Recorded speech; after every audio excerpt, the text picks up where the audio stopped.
नमस्कार, मैं हूं शांता सिंह और आप देख रहे हैं बोले भारत।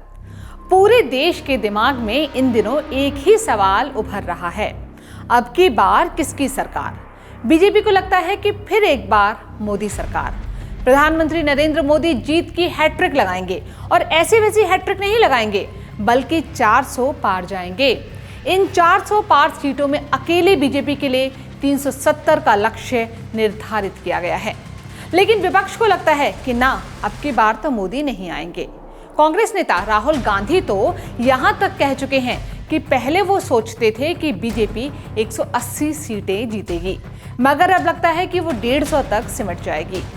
राहुल गांधी के इस आशावाद के पीछे क्या तर्क है, ये तो वही जाने। लेकिन इस चुनाव में किन शर्तों पर किस पार्टी को कितनी सीटें मिल सकती हैं, किस समीकरण से किसके लिए क्या उम्मीदें बन रही हैं, इसकी गहन पड़ताल आज हम करेंगे।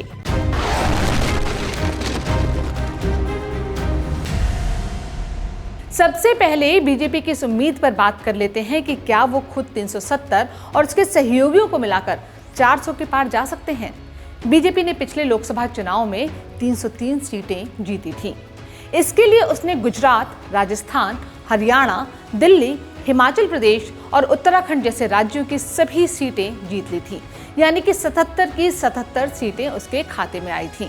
वहीं मध्य प्रदेश में 29 में से 28, झारखंड में 11 में से 9, उत्तर प्रदेश में 78 सीटें लड़कर 62 सीटें, बिहार में 17 लड़कर 17 सीटें, असम में 14 में से 9 सीटें जीती थीं।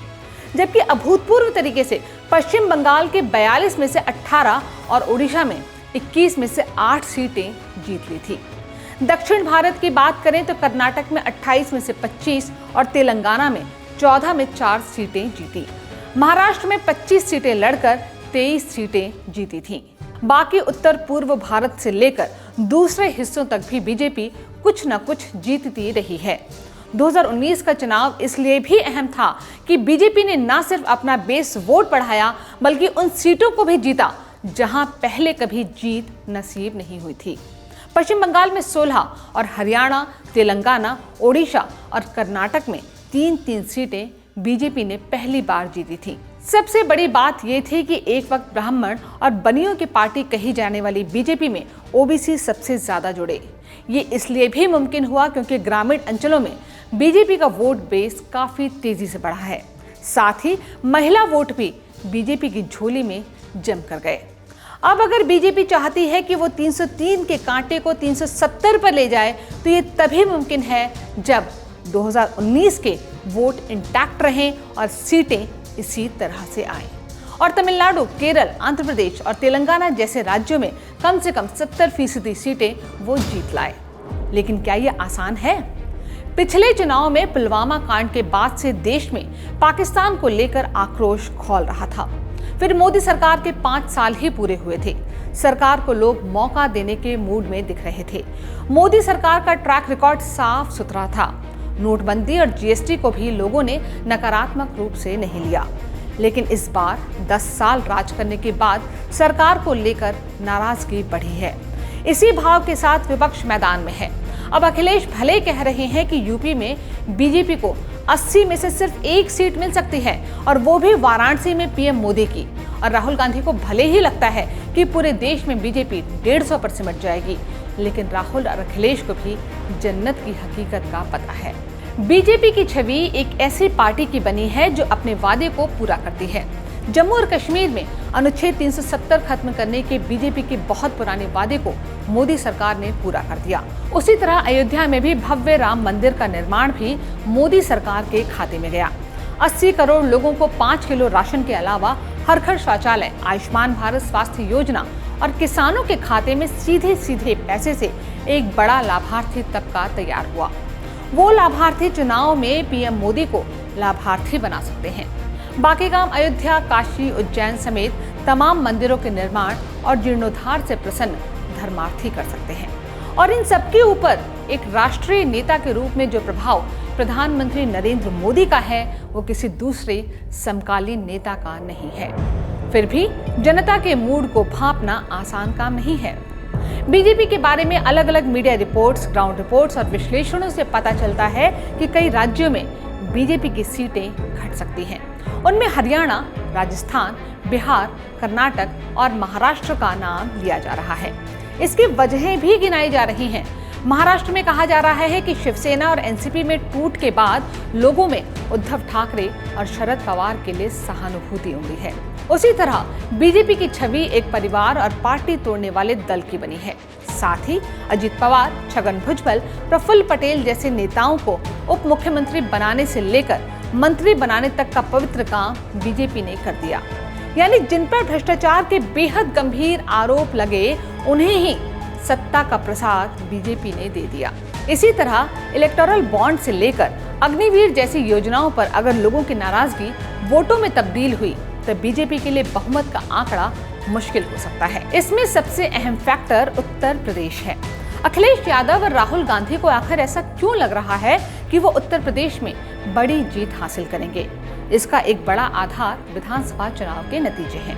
2019 के लोकसभा चुनाव में समाजवादी पार्टी और बीएसपी का गठबंधन फेल हो गया, लेकिन 2022 के विधानसभा चुनाव में बिना बीएसपी के समाजवादी पार्टी यूपी में बीजेपी के बाद दूसरी सबसे बड़ी पार्टी बन गई। उसे 403 में से 111 सीटें मिली थी, यानी करीब 28% सीटें समाजवादी पार्टी ने जीती। इसी आधार पर कहा जा रहा है कि लोकसभा में समाजवादी पार्टी को 22 से 24 सीटें मिल सकती हैं, और यदि इसमें 1-2% वोट और जुड़ गए तो आंकड़ा बढ़ भी सकता है। मतलब उत्तर प्रदेश में बीजेपी गठबंधन 50 या उससे भी कम पर सिमट सकता है।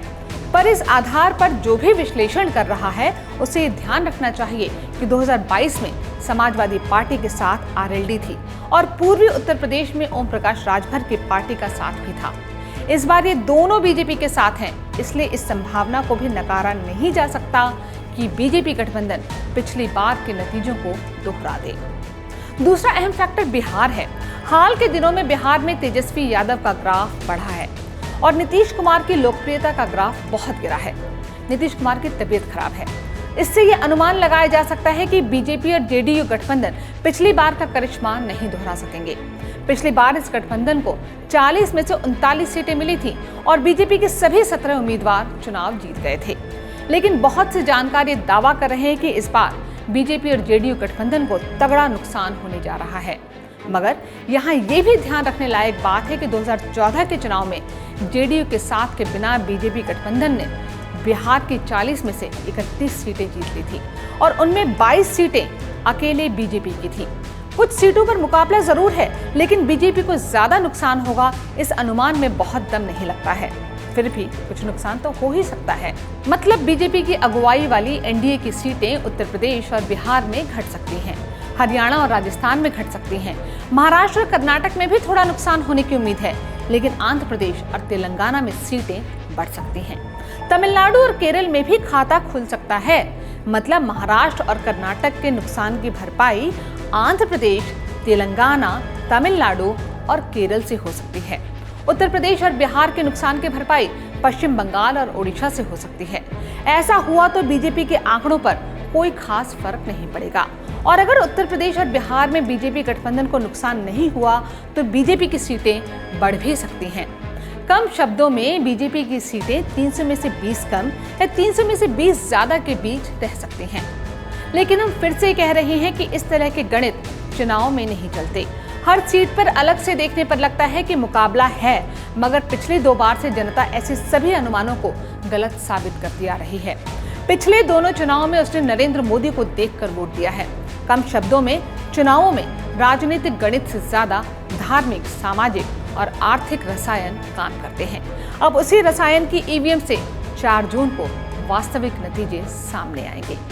बोले भारत में आज इतना ही। जल्दी ही एक नए मुद्दे के साथ मुलाकात होगी। नमस्कार।